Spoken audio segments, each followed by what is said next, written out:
สนเจตนาเวลา 11 นาฬิกาถวายเพลพระสงฆ์และเลี้ยงอาหารประชาชนแบบโรงทานเวลา 12 นาฬิกา 30 นาทีเริ่มแห่ต้นกฐินสามัคคีแต่ละสายบุญและแห่แผ่นศิลาฤกษ์เวลา 13 นาฬิกา 30 นาทีประกอบพิธีวางศิลาฤกษ์และทอดกฐินในโอกาสอันเป็นบุญกุศลแห่งการสร้างวัดใหม่และทอดกฐินพร้อมวางศิลาฤกษ์สร้างศาลาการประเรียนครั้งนี้จึงขอกราบนิมนต์พระสงฆ์ครูบาอาจารย์และเชิญชวนศรัทธาพุทธศาสนิกชนทุกท่านได้ร่วมบุญตอกไม้มงคลปฐมฤกษ์เป็นมหามงคลอันยิ่งใหญ่ในวันที่ 12 ตุลาคม 2565 นี้ด้วยขออำนาจคุณพระศรีรัตนตรัยและสิ่งศักดิ์สิทธิ์ทั้งหลายตลอดจนพระสยามเทวาธิราชด้วยอำนาจเดชเดชะเทวาอารักษ์รุกขเทวดาภูมิเทวะพระแม่ธรณีคุณพ่อคุณแม่จงแผ่ไพศาลด้วยบุญแห่งการให้ทานของท่านทั้งหลายจงเป็นพลวะปัจจัยส่งเสริมสนับสนุนให้เศรษฐีใจบุญนายทุนใจดีและผู้มาร่วมงานทุกท่านจงมีอายุวันนะสุขะปฏิภาณสมบูรณ์ตลอดกาลนานเถิดสาธุ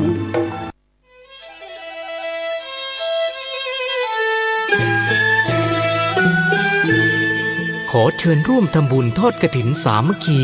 ณ วัดทุ่งหลวงอำเภอแม่แตงจังหวัดเชียงใหม่ในวันอาทิตย์ที่ 6 พฤศจิกายน 2565 พิธีการดังนี้ 9 นาฬิกาเริ่มพิธีกล่าวองค์การบวงสรวง 10 นาฬิกา 9 นาที พระสงฆ์เจริญชัยมงคลคาถา ห่มผ้าพระธาตุ 10 นาฬิกา 30 นาที ทอดกฐินสามัคคีแด่พระสงฆ์จำพรรษาจำนวน 5 รูป ขอเชิญร่วมทำบุญกฐินได้ที่บัญชีธนาคารกรุงเทพสาขาตลาดแม่มาลัยชื่อบัญชีพระอธิการอินคำทิตะปุญโญเลขที่ 458-016-9367 หรือสอบถามเพิ่มเติมได้ที่พระสมศักดิ์ปัญญาวโรโทร 0819196632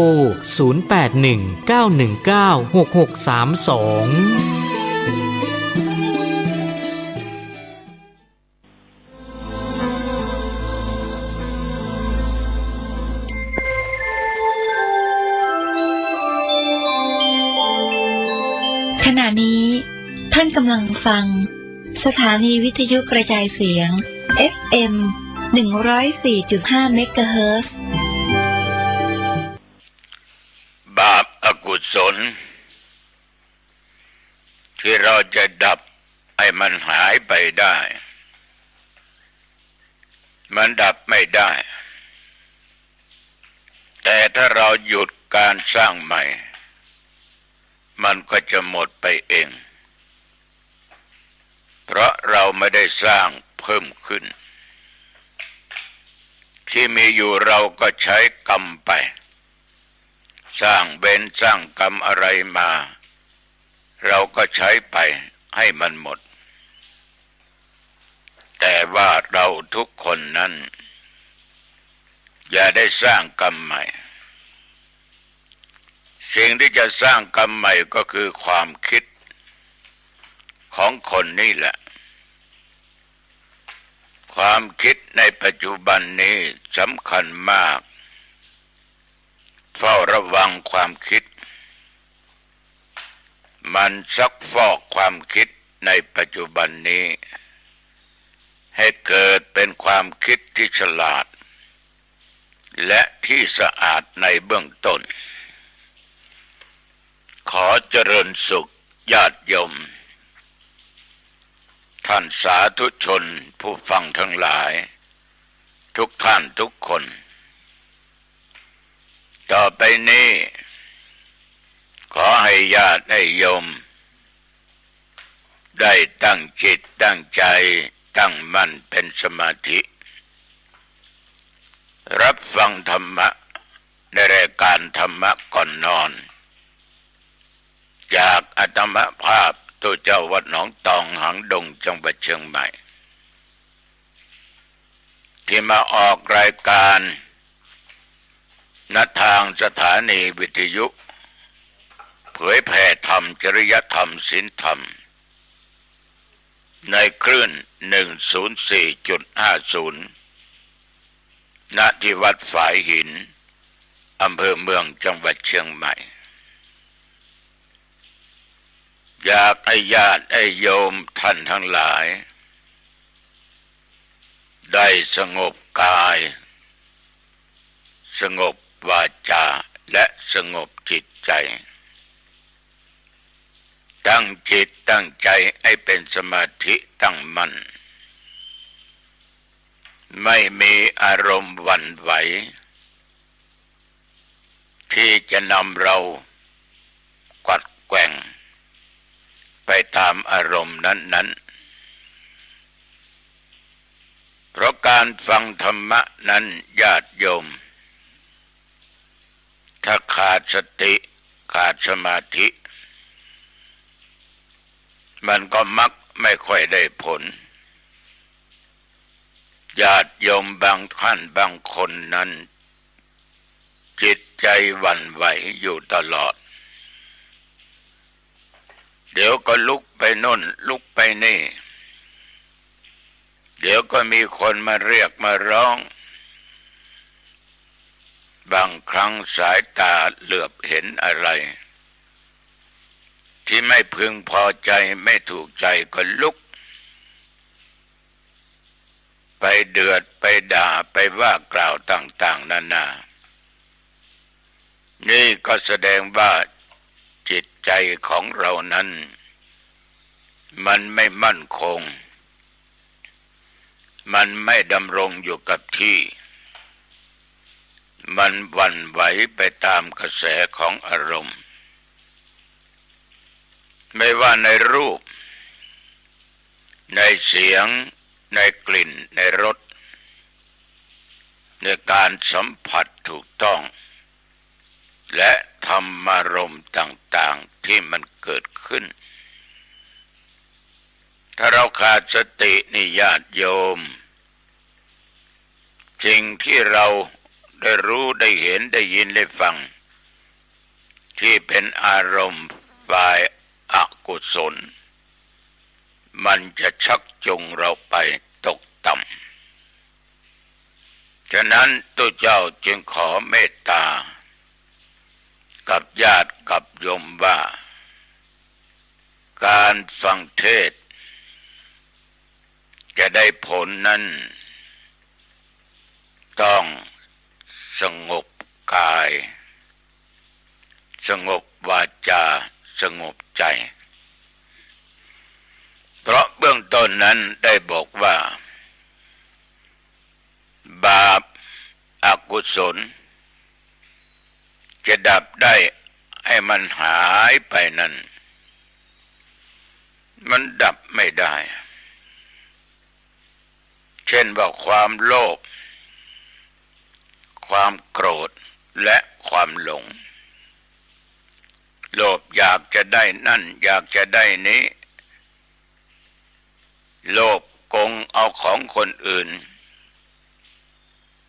ทำการทำงานในตำแหน่งหน้าที่ก็ทุจริตทำอะไรนั้นไม่ถูกต้องตามศีลธรรมมัวแต่ทำแต่บาปอกุศลกรรมฝ่ายชั่วด้วยกายวาจาและจิตใจบาปอกุศลต่างๆมันก็จึงก่อขึ้นในด้านจิตใจของเราเมื่อบาปอกุศลเกิดขึ้นนั้นญาติโยม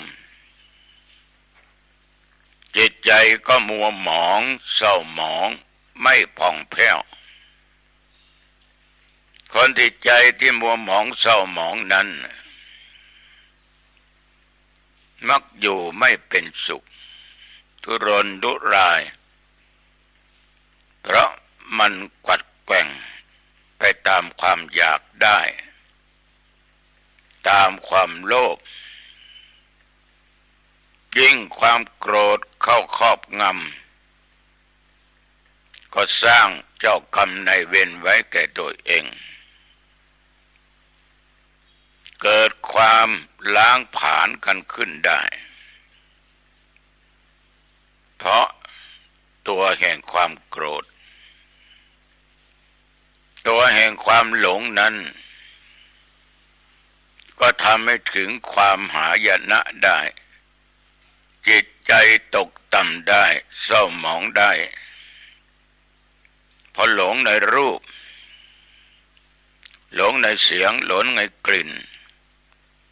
หลงในรสหลงในการสัมผัสและสิ่งที่ชอบไม่ชอบคืออารมณ์ญาติโยมท่านผู้ฟังบาปอกุศลต่างๆที่มันเกิดขึ้นจะดับให้มันหายไปนั้นไม่ได้การที่จะดับบาปอกุศลนั้นก็คือเราไม่ได้สร้างให้มันเพิ่มเติมขึ้นเท่านั้นเองเราไม่สร้างไม่ว่าทางกายทางวาจาทางด้านจิตใจโยมอาจจะถามว่าแล้วบาปอกุศลเก่ามันหายไปไหนถ้าเราสร้างใหม่ขึ้นมาทดแทนมันไม่ได้หายไปไหนดอกมันมีมาอย่างใดก็มีไปอย่างนั้นญาติโยมทั้งหลายนอกจากเราจะทำบุญมากๆทำความดีมากๆกุศลธรรมมากๆทำสิ่งที่ดีให้ทานรักษาศีลฟังเทศน์ฟังธรรมเจริญเมตตาภาวนา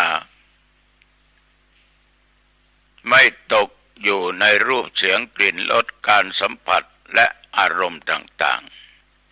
ๆเราทิ้งสิ่งต่างๆที่เป็นบาปออกไปหมดแล้วเราก็มาสร้างบุญกุศลให้เกิดขึ้นถ้ามันมากบาปคือความชั่วนั้นก็จะจางไปแต่ไม่หายอย่านึกว่ามันจะหายมันไม่หายแต่มันจืดจางไปมันเหมือนเกลือญาติโยมเราเปรียบเกลือนั้นเป็นบาปอกุศลเกลือนั้นมันมีความเค็มถ้าน้ำกับเกลือเสมอกันก็เค็มมากถ้าเทน้ำให้มากๆความเค็มนั้นก็จืดจางไปหรือเอาเกลือ1 ช้อนใส่ในหม้อองค์น้ำเทเข้าไปจนเต็มหม้อองค์นั้นถ้าโยมจะถามว่าความเค็มของเกลือมีหรือเปล่ามันมีโยมฉะนั้นจะมีคำพูดที่ว่าจงรักษาความดีเหมือนเกลือรักษาความเค็มแต่ตอนนี้อาตมาเปรียบเกลือนั้นเป็นบาปเป็นความชั่วเป็นอกุศลกรรมเปรียบน้ำเหมือนกับบุญคือความดีเป็นกุศลน้ำถ้ามันแห้งในองค์นั้นนะมันถูกแสงแดดเผาผลาญมันแห้งจนไปถึงที่ต้นองค์หรือใต้หม้อองค์ญาติโยมเกลือนั้นก็จะผุดขึ้นความเค็มก็ยิ่งทวีคูณขึ้นฉะนั้นการจะล้างบาปล้างความชั่วอกุศลกรรมต่างๆนั้นมันล้างจริงๆไม่ได้แต่ว่าเราสร้างบุญสร้างกุศล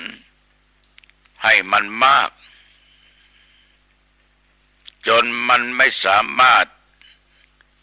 ที่จะให้ผลได้ง่ายๆเพราะว่าความดีมันมีเยอะ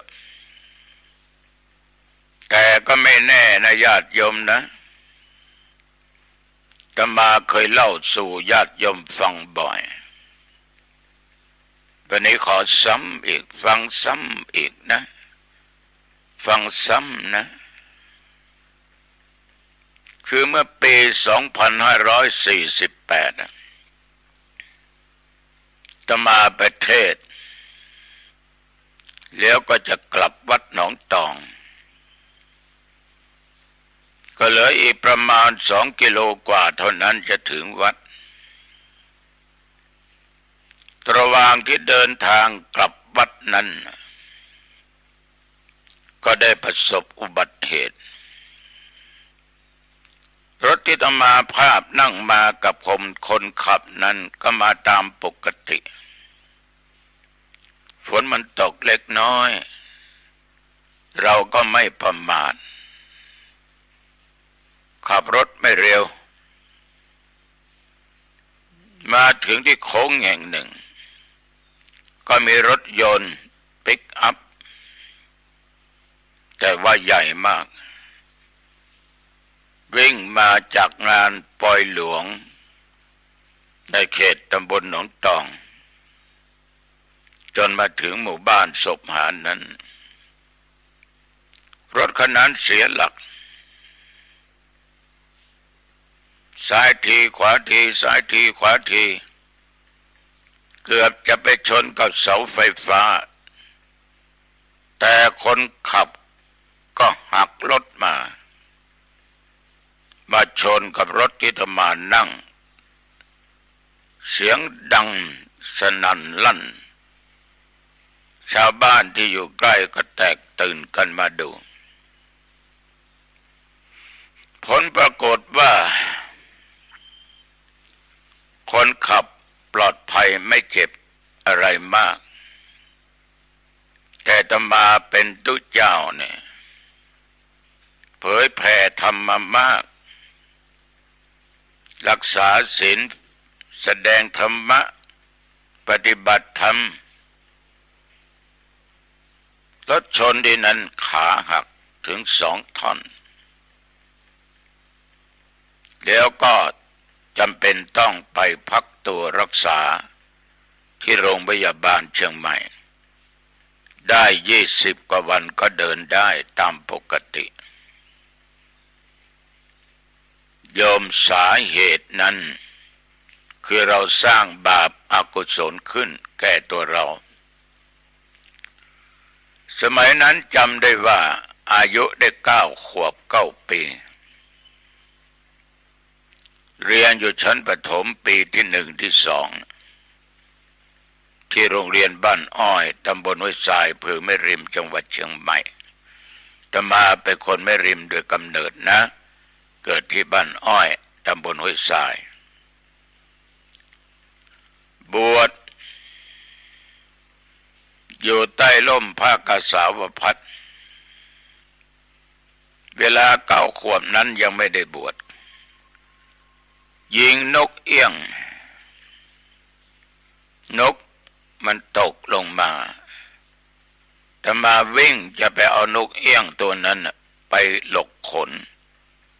ถอนขนจะปิ้งในตอนเย็นวันนั้นนะแต่ไปจะจับมันจับไม่ได้เพราะนกตัวนั้นบินขึ้นไปจับกิ่งไม้มันจับไม่ได้เพราะแข้งขามันหักญาติโยมตั้งแต่ปี09ขอโทษมาตั้งแต่เมื่ออายุ9 ขวบ 9 ปีมาจนถึงประสบอุบัติเหตุรถชนนั้นอายุของอาตมาภาพญาติโยมผ่านมาได้59 ปีที่ยิงนกผ่านมา50 ปี50 ปีย่างเข้าในเดือนมีนาเมษากรรมที่สร้างยิงนกเอี้ยงตัวนั้น ไม่สามารถที่จะมาเจาะและให้ผลได้เพราะบุญคือความดีของอาตมภาพมันหนาปึกมันมีมากแต่พอมาถึงวันที่3 เดือนเมษายน 2548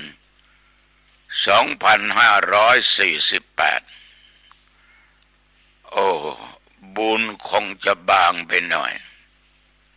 บารมีคงจะถอยมันเลยเป็นช่องว่าง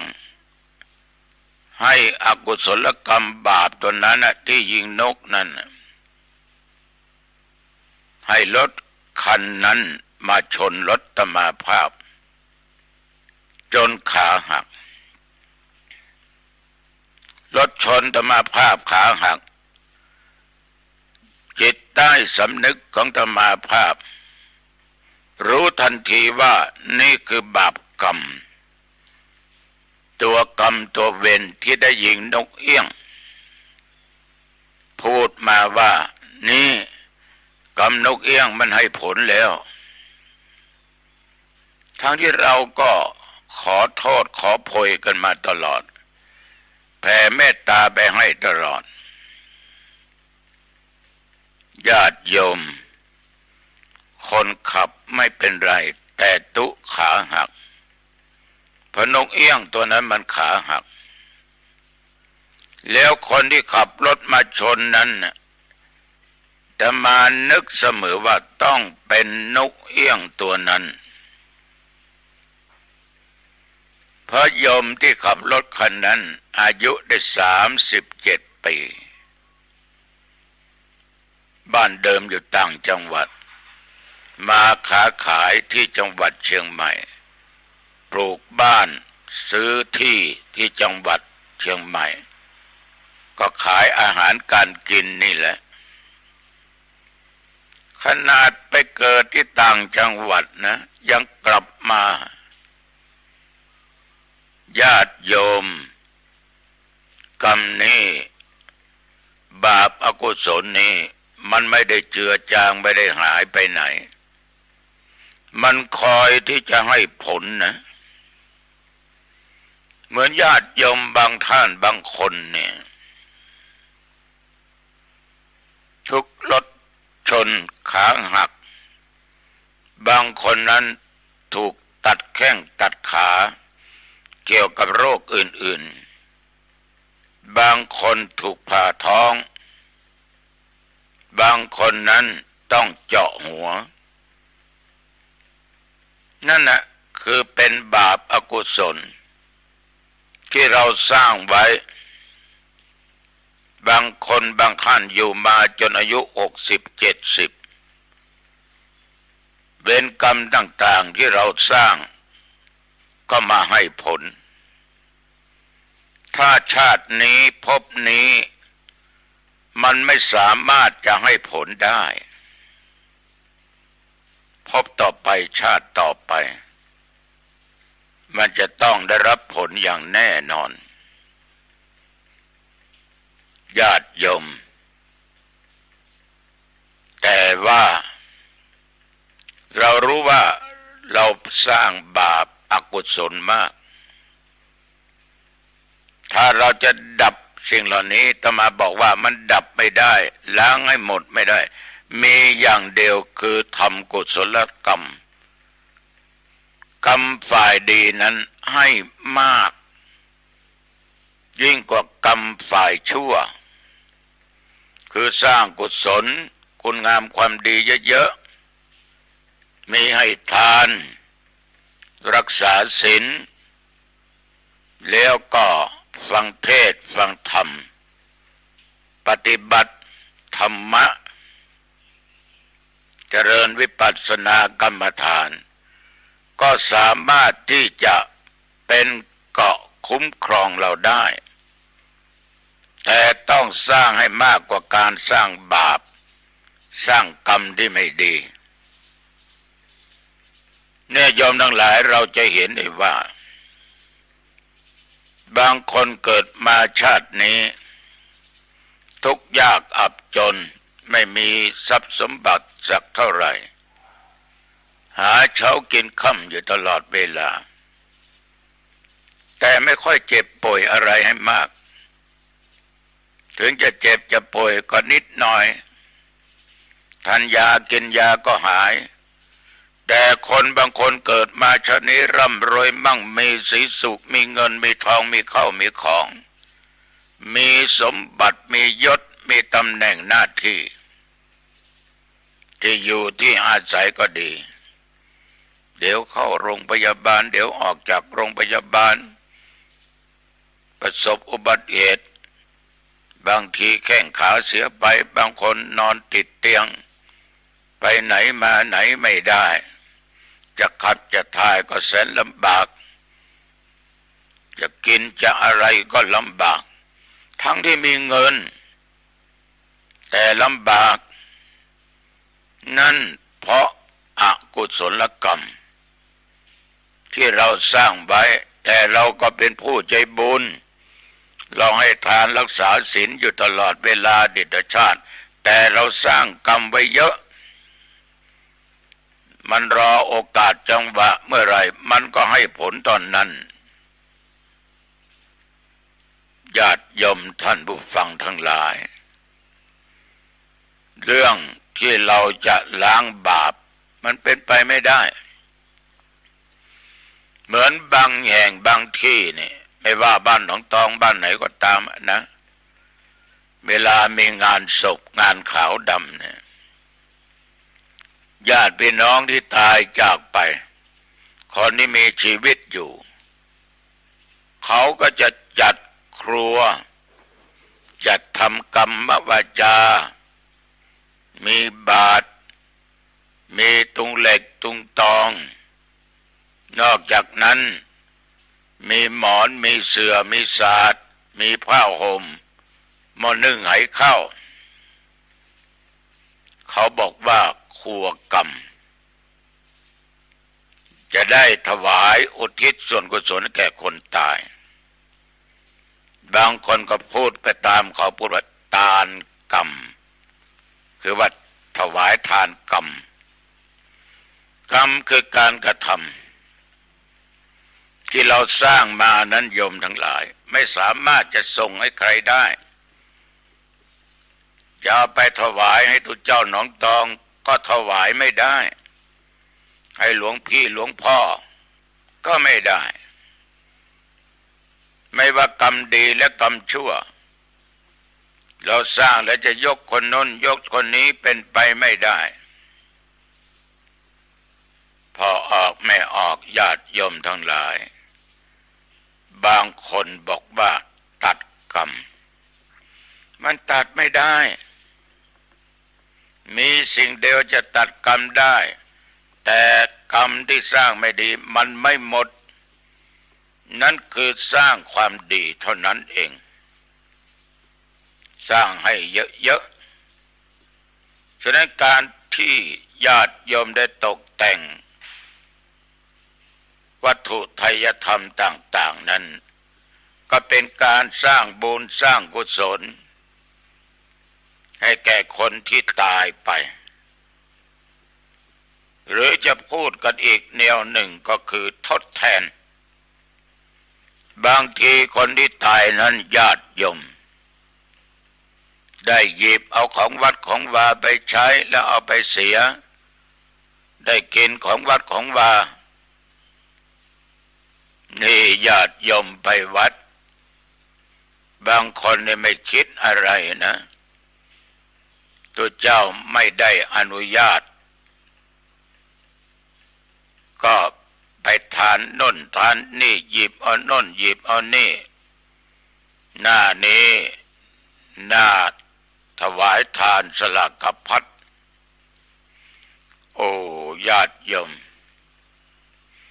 บางคนนี้ญาติโยมเห็นเขาซื้อของเป็นต้นสลากพัดก็ไปนั่งจองนั่งท่าไว้ว่ากูต้องเอาให้ได้ครัวในต้นในถังนั่นคิดเป็นเงินหลายร้อยบาท บางท่านนั้นตกแต่งดาหมดเงินไป400-500 บาทก็ไปนั่งเฝ้าบอกว่าขอจองต้นนี้ทุกก็ดีเน้นก็ดีได้ต้นสลากพัดต้นนั้นให้พรกับญาติกับโยมเจ้าของต้นสลากพัดจบขอบูชานะขอบูชาจะเอาไปใช้ที่บ้านบูชาเท่าไหร่โยมของตั้ง300-450 บาท20 บาทนั่นมันมาพร้อมกับความโลภมาพร้อมกับความโลภแล้วมันเห็นผลชัดๆว่ามันคุ้มค่าญาติโยมอย่าทำเลยถ้าอยากจะได้เราขออย่างดีกว่าเน้นท่านแม่ขออะไรก็ได้นะที่จำเป็นต้องใช้ท่านหยิบยกให้นั่นไม่เป็นไรตัวเจ้าเน้นนะเวลาให้พรก็อยากจะได้ของเหล่านั้นไปใช้แต่ยมดันไปขอบูชาเอา20 40 50 บาทมันก็ขัดใจกันอยู่ไม่ได้หมายความว่าตัวเจ้าไม่มีความอยากเน้นไม่มีความอยากแต่จะเป็นสิทธิ์ของเขาอยู่แล้วแต่โยมไปแย่งสิทธิ์ของเขาไปด้วยความโลภของโยมฉะนั้นมันก็เป็นการสร้างบาปสร้างกรรมอกุศลกรรมไว้พี่น้องญาติโยมท่านผู้ฟังทั้งหลายบาปอกุศลกรรมนี้มันไม่ได้หนีไปไหนนะมันคอยท่าคอยจังหวะที่จะให้ผลกับเราไม่วันใดก็วันหนึ่งเนี่ยอาตมาภาพอายุ75 ปีเข้าโรงพยาบาลผ่าตัดดูทับเส้นประสาทนั่นคงเป็นเจ้ากรรมนายเวรเป็นบาปกรรมของอาตมานะอาตมาได้สร้างอะไรไว้ในชาติไหนก็ไม่รู้อดีตชาติคงจะได้ปาดคอไก่มั้งหรือว่าฆ่าหมูฆ่าวัวฆ่าควายฆ่าสัตว์อาตมาก็ไม่รู้เกิดมาชาตินี้ญาติโยมดูทับเส้นประสาทหมอต้องเจาะคอเสียงเดี๋ยวนี้ยังไม่ปกติเพราะเครื่องผ่าตัดมันไปเบียดกล่องเสียงอาตมาภาพเป็นคราวนี้เกือบตายเกือบได้เผาได้จีแล้วแต่ว่าก็อยู่ด้วยบุญด้วยกุศลใช้บาปกรรมที่สร้างไว้หมดไปแล้วบุญเราเยอะบารมีเรามีพอควรเราถึงรอดสิ่งเหล่านี้มาได้อีกครั้งหนึ่งฉะนั้นพอออกแม่ออกญาติโยมท่านทั้งหลายก็ขออย่าสร้างอกุศลกรรมขอให้สร้างกุศลกรรมสร้างคุณงามความดีให้มากๆให้มันมากกว่าบาปในสิ่งไม่ดีทั้งหลายนะมันจะให้ผลยากเพราะว่าบุญของเรามีเยอะความดีของเรามีแยะฉะนั้นญาติโยมท่านผู้ฟังทั้งหลายเรื่องบาปกับบุญนี้เป็นเรื่องที่เราทุกคนนั้นได้สร้างมาอยู่ตลอดไม่ว่าโยมและอาตมาภาพเราก็สร้างสิ่งเหล่านี้มาเรารู้แก่ใจไม่มีใครที่จะรู้เท่าเราฉะนั้นญาติโยมไม่อยากให้บาปเกิดขึ้นก็อย่าสร้างบาปเพิ่มขึ้น ที่มันมีอยู่กับเราก็ใช้กรรมมันไปเสียเมื่อมันมาถึงเวลามันให้ผลในทางบาปก็นึกว่าเป็นกรรมของเราสร้างเวรสร้างกรรมอะไรมาก็ใช้มันไปให้หมดไม่ต้องไปเสียดายมันบางด้านบางคนถูกลักของถูกโกงเงินโกงทองมันจะมากหรือน้อยก็ตามมันไม่ได้กลับคืนมา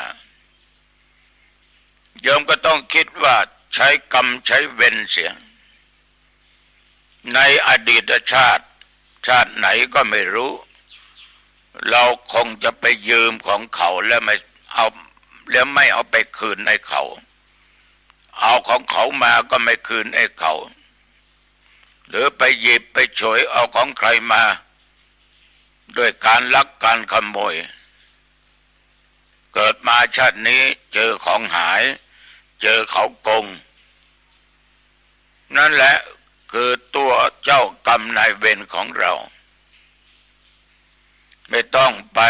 ซีเรียสไม่ต้องไปโกรธไม่ต้องไปอาฆาตพยาบาท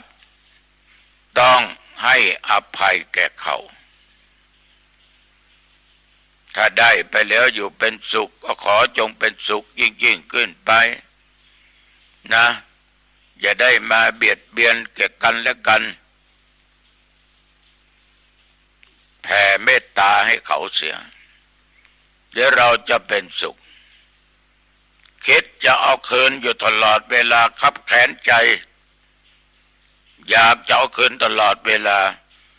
มันก็จะเป็นเยื่อใยไปตลอดไม่รู้จักสิ้นสุดฉะนั้นตัวเจ้าจึงฝากไว้ว่าให้ใช้มันไปอะไรทั้งหลายเหล่านั้นให้มันหมดไปหมดแต่เราอย่าสร้างกรรมใหม่สิ่งที่จะสร้างกรรมใหม่ก็คือความคิดนี่แหละโยม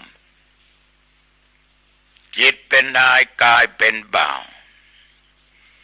ไอ้ตัวความคิดนี่แหละมันจะทำให้เราสร้างกรรมดีก็ได้กรรมชั่วก็ได้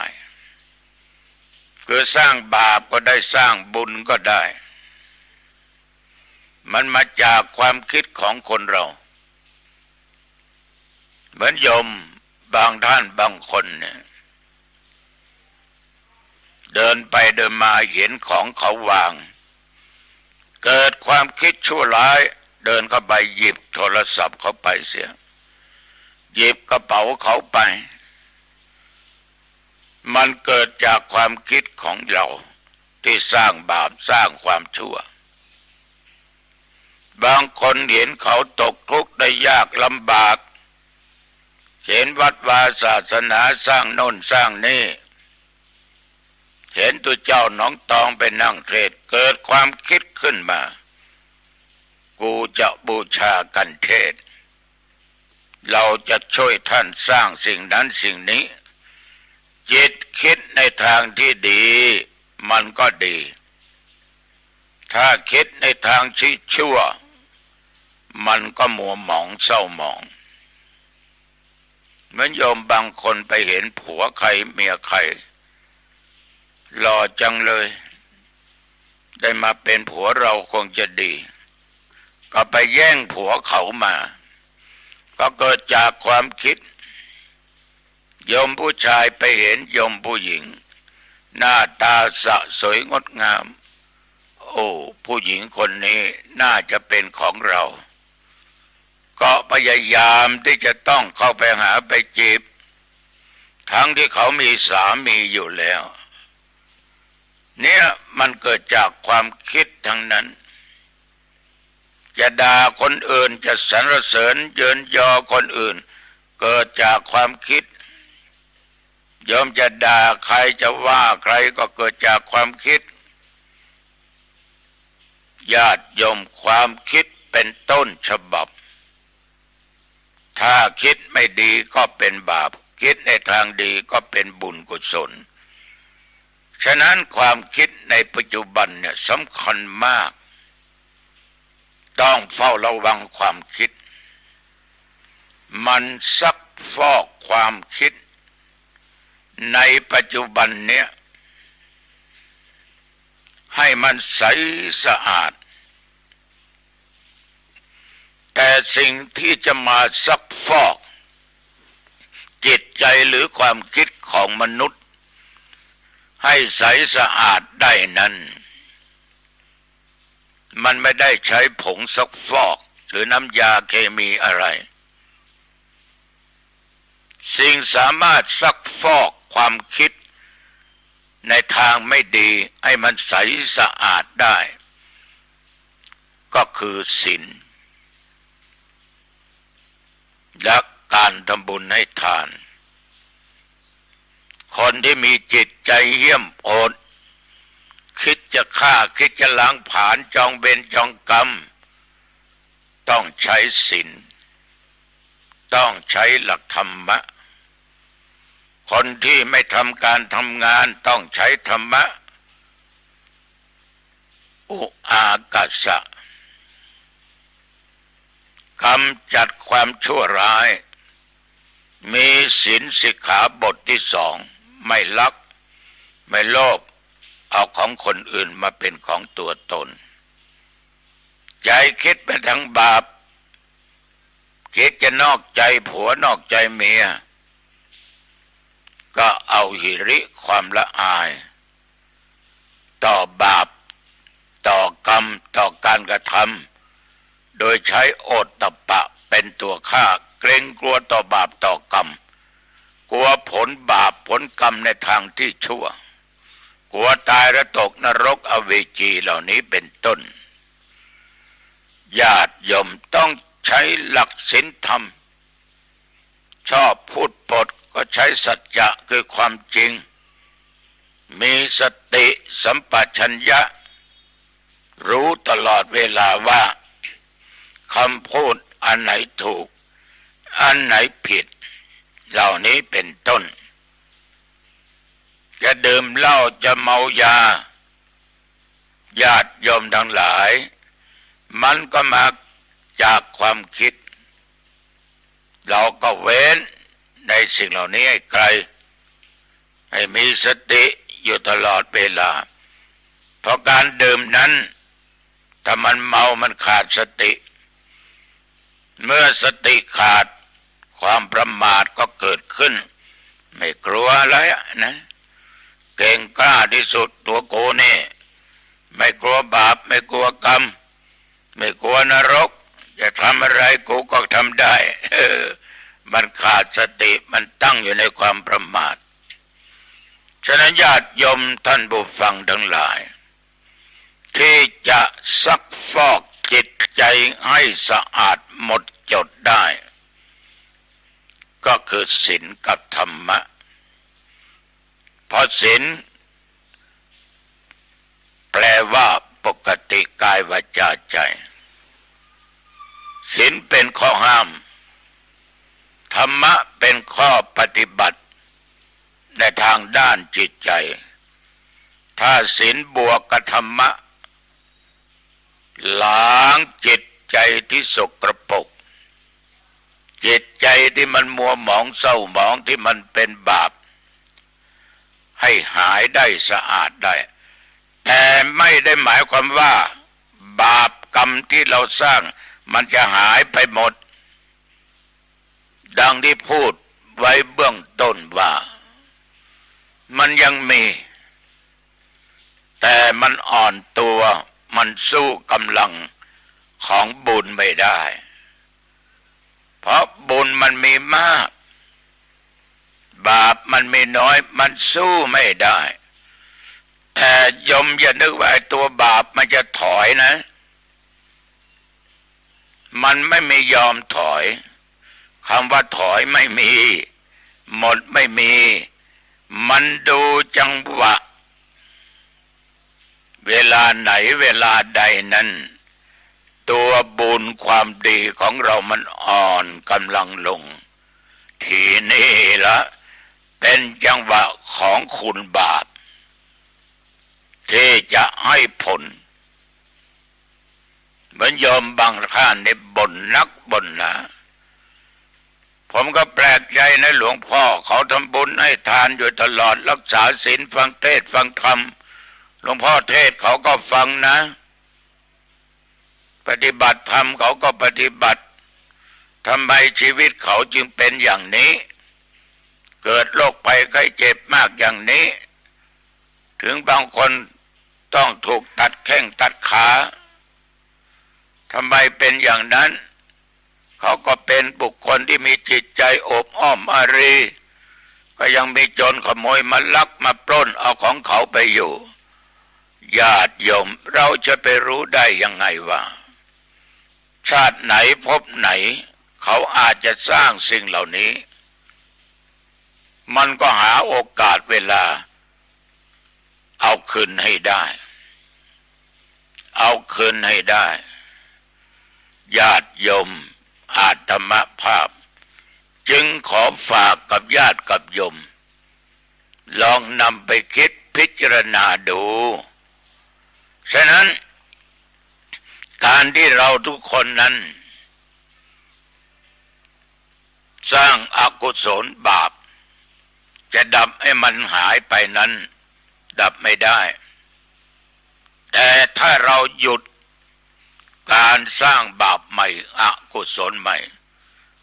มันก็จะหมดไปเองคำว่าหมดไปเองไม่ได้หมายความว่าหมดไปทั้งหมดเพราะอะไรญาติโยมเพราะเราไม่ได้สร้างเพิ่มขึ้นมีกรรมอะไรเราก็ใช้กรรมมันไปแล้วอโหสิกรรมซึ่งกันและกันมันก็เป็นบุญเป็นกุศลนะวันนี้ตุเจ้าวัดหนองตองนำรายการธรรมะก่อนนอนพูดกับญาติกับโยมสมควรนะโยมนะดึกแล้วนะโยมนะโยมฟังมานานแล้วนะโยมนะ ขอโทษนะอาจจะนานไปหน่อยหรืออาจจะพูดสับสนหรือไม่สับสนยังไงก็ตามก็ขอฝากไว้ฟังแล้วอย่าทิ้งอย่าละอย่าห่างอย่าหนีอย่าไกลฟังแล้วจงคิดจงตรึกตรองพิจารณาในเนื้อหาสาระของพระธรรมที่อาตมาภาพตัวเจ้าหนองตองนำมาฝากเอาไปซักฟอกให้ดีนะสิ่งไหนคำใดไม่ดีก็โละทิ้งไปตั้งเนื้อตั้งตัวเอาใหม่ก็ยังได้คงไม่สายเกินจนไปวันนี้เข้าประตูบ้านปิดประตูบ้านให้ดีนะขึ้นบ้านก็ปิดประตูหอเรือนหน้าต่างให้เรียบร้อยเก็บของมีค่าเรียบร้อย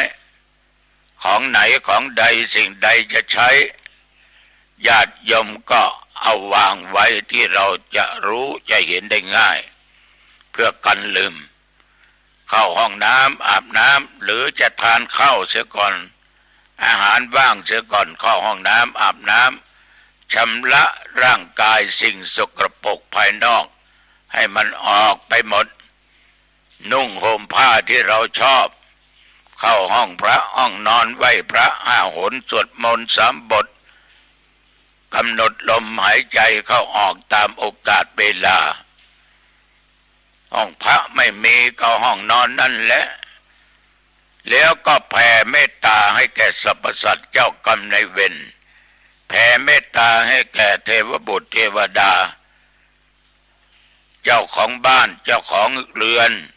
ผีหอผีเฮือนผีปู่ผีย่าแผ่เมตตาให้แก่ผู้มีพระคุณจะเป็นพ่อแม่ปู่ย่าตายายครูบาอาจารย์อุปชัยยะแผ่เมตตาให้แก่ทุกท่านทุกคนอย่าได้มีเวรแก่กันและกันอย่าได้เบียดเบียนซึ่งกันและกันอย่าได้ทุกข์กายทุกข์ใจขอมีความสุขกายสุขใจยิ่งขึ้นไปแล้วอย่าลืมแผ่เมตตาให้แก่ตัวเอง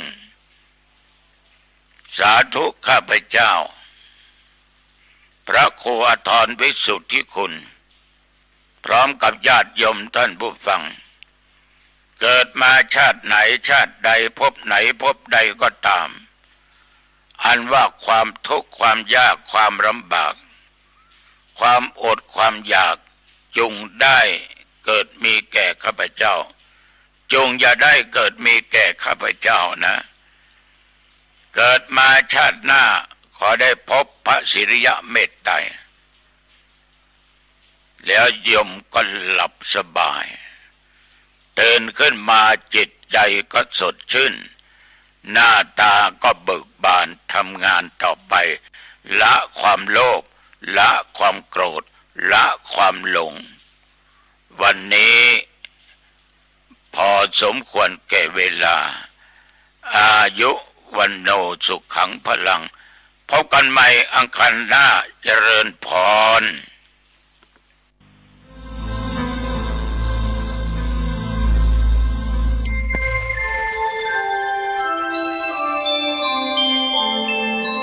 ขณะนี้